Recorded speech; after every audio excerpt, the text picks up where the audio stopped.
Olá, meus irmãos! Hoje, dia 17 de setembro, estamos na 24ª semana do Tempo Comum. Deus nos dá a oportunidade de mais um dia para fazer a partilha da palavra. Para nós beber dessa água viva que pode saciar a sede da nossa alma.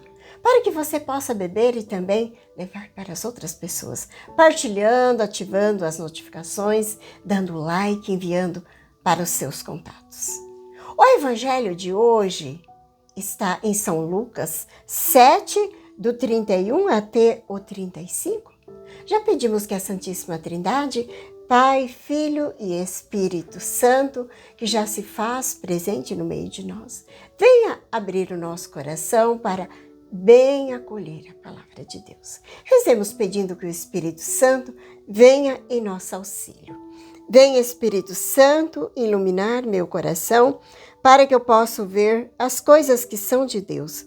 Venha, Espírito Santo, sobre a minha mente, para que eu possa compreender e entender aquilo que é de Deus. Venha, Espírito Santo, sobre a minha alma. Santifica tudo o que eu penso, falo e faça. Que tudo seja para a glória de Deus. Amém. Vamos então para o Santo Evangelho. Naquele tempo, disse Jesus: quem hei de comparar os homens dessa geração? Com quem ele se parece? São como crianças que se sentam nas praças e dirigem aos colegas, dizendo: tocamos flauta para vós e não dançaste. Fizemos lamentações e não choraste. Pois veio João Batista, que não comia pão nem bebia vinho, e vós disseste: ele está com o demônio. Veio o Filho do Homem, que come e bebe, vós dizeis: ele é um comilão e beberrão, amigo dos publicanos e dos pecadores. Mas a sabedoria foi justificada por todos os seus filhos. Palavra da salvação, glória a vós, Senhor. A liturgia de hoje nos apresenta o Evangelho de São Lucas, do capítulo 7, do versículo 31 até o 35. O texto ressalta a resistência e a rejeição à Boa Nova, cuja pregação foi preparada por João Batista. A questão central é resistirmos ao Evangelho de Cristo ou acolhermos com alegria, tornando nossa existência um testemunho autêntico da vida cristã. Jesus nos alerta que frequentemente agimos com imaturidade diante das situações que a vida nos apresenta. Percebemos que muitos hoje perdem a capacidade de se envolver em causas nobres, reluta em se comprometer. Parece que diante de momentos alegres, muitos não se alegram. Tornaram-se apáticos, como se adormecidos. E quando a tristeza chega, são profundamente afetados. Então, estão presos aos acontecimentos ruins do passado, incapazes de viver o presente. Apegar-se ao que é negativo gera um fechamento em si mesmo. Em si mesmo e para os outros. Este mecanismo, que parece evitar novo sofrimento, acaba por perder o sentido da vida, a alegria e o saber de viver uma existência plena e feliz. Jesus veio para que tenhamos vida e vida em abundância. Sabemos que a plenitude definitiva será alcançada no céu, mas já devemos buscá-la aqui no agora. Com Jesus é possível vencer a tristeza, as dificuldades, os problemas, amarguras. Nossa vida assemelha-se ao mistério do Santo Rosário. Como o Santo Rosário que nós rezamos. Tem momentos gozosos, momentos luminosos, dolorosos, mas no final será glorioso. Assim como Jesus venceu, mas também nós também vamos vencer. Ele passou pelo mesmo mistério que vivemos para alcançar a glória. Precisamos, muitas vezes, passar pela dor, pelas dificuldades, É possível ser feliz e viver as alegrias do reino de Deus, mesmo nessa vida, aqui nessa vida. Se você está enfrentando um momento difícil, como uma enfermidade ou até um câncer, quero dizer-lhe para você, a partir desta palavra, é possível enfrentar tudo isso se a vida lhe apresentou esse desafio? Não murmure, não se revolte, enfrenta com fé e confiança, porque para Deus tudo é possível. Não podemos fugir dos desafios, precisamos enfrentá-los de cabeça erguida, na certeza que Cristo luta conosco. Muitas vezes procuramos culpados externos, quando o problema pode estar dentro de nós.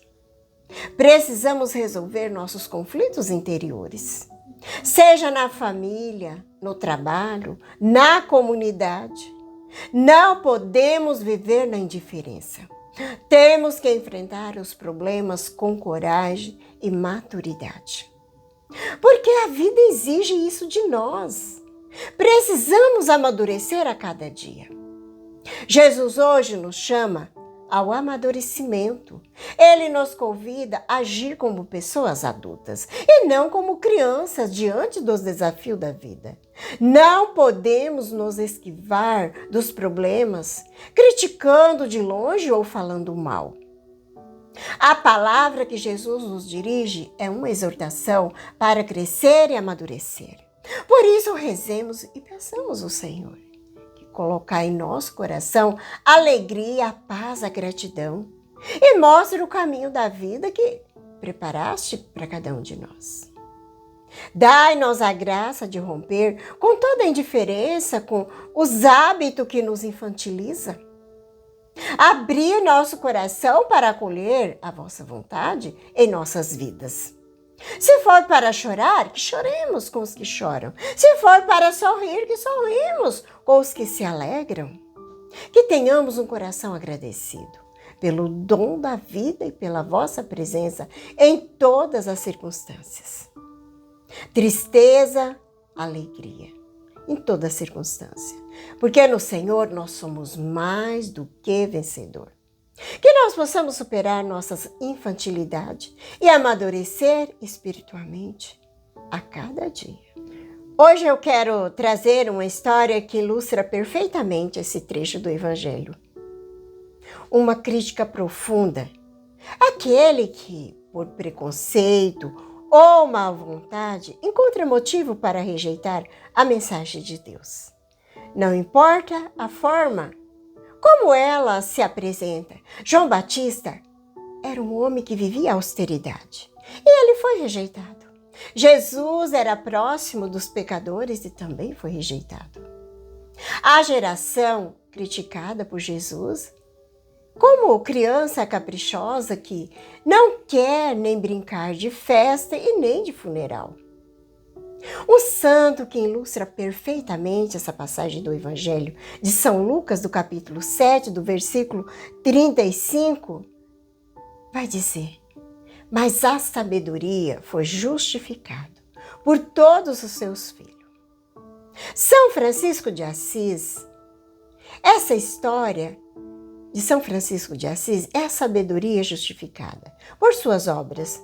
No início do século XIII, a igreja na Itália passava por uma grande crise.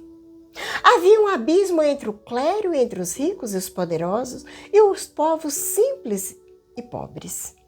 Muitos movimentos leigos criticavam a riqueza da igreja, alguns caindo até mesmo na heresia. Eram duas músicas que estavam sendo tocadas. Como na parábola de Jesus, a música da austeridade radical e da crítica. Alguns grupos, como os cátedros, pregavam uma vida de extrema pobreza e negavam os sacramentos. Eles diziam: primeiro tocamos flauta da austeridade para vocês, líderes da igreja.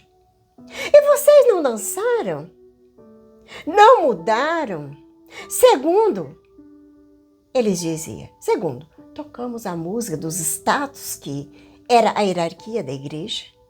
E por outro lado, estava muitas vezes acomodado. Ele dizia: fizemos lamentações sobre a importância das estruturas e das autoridades e dos críticos e não choraram, não obedeceram. São Francisco de Assis era como uma criança. Ela aceitava jogar ambos jogos, mas pelas regras de Deus. Inicialmente, ele era um jovem rico, mundano, um comilão, beberrão, como diz o Evangelho hoje, em sua própria maneira. Mas após uma conversão profunda, ele abraçou uma vida de pobreza radical. Mas na austeridade, como era o próprio João Batista. Ele não tinha nada. Ele pregava aos pássaros, amava a natureza, reparava as igrejas que estavam em ruína. Aqui está o paralelo com o Evangelho. Os que preferiam os status poderiam tê-lo chamado de louco ou herege, como fizeram com João Batista, dizendo: tem um demônio. E ele desafiava a sua vida confortável. Os radicais hereges poderiam tê-lo acusado de ser muito próximo da igreja, estabelecendo por ser amigo dos publicanos e pecadores. Pois Francisco era profundamente obediente ao Papa, amava a Eucaristia. No entanto, Francisco não encaixou em nenhum dos seus preconceitos. Ele não era herético, não criticava a igreja e nem o clero. Mas o povo ficou acomodado por ele ignorar. Ele foi a sabedoria de Deus em ação. Ele dançou quando a flauta tocou, chamando a alegria perfeita na pobreza, no amor a todas as criaturas. Ele chorou quando as lamentações tocavam, a compaixão pelos pobres, pelos leprosos, a compaixão de Cristo. Ele teve a compaixão de Cristo. Assim, a sabedoria de Deus foi justificada por seu filho Francisco. O Papa Inocêncio III, após um sonho profético, aprovou a sua ordem, vendo nela não uma ameaça, mas um dom do Espírito Santo para reformar e revitalizar a igreja de dentro para fora. Francisco não criticou de fora, mas amou e serviu de dentro, mostrando que a verdadeira sabedoria de Deus supera as categorias humanas e os preconceitos. Assim como Jesus é João Batista e Francisco, foi incompreendido por muitos de sua geração. Mas através de sua vida radicalmente fiel, ele se tornou a prova viva de que a sabedoria de Deus é reconhecida por seus verdadeiros filhos. Aqueles que, independentemente do estilo ou método que vive o cerne do Evangelho. O amor humilde, a obediência a Deus e aos irmãos. Pedimos hoje ao Senhor que Deus nos dê a sabedoria, a humildade e o amor pela palavra. Que sejamos guardados, protegidos de todos os males deste mundo, que hoje nós vivemos. Que recebemos com alegria a boa nova do Senhor. É isso hoje para a nossa reflexão.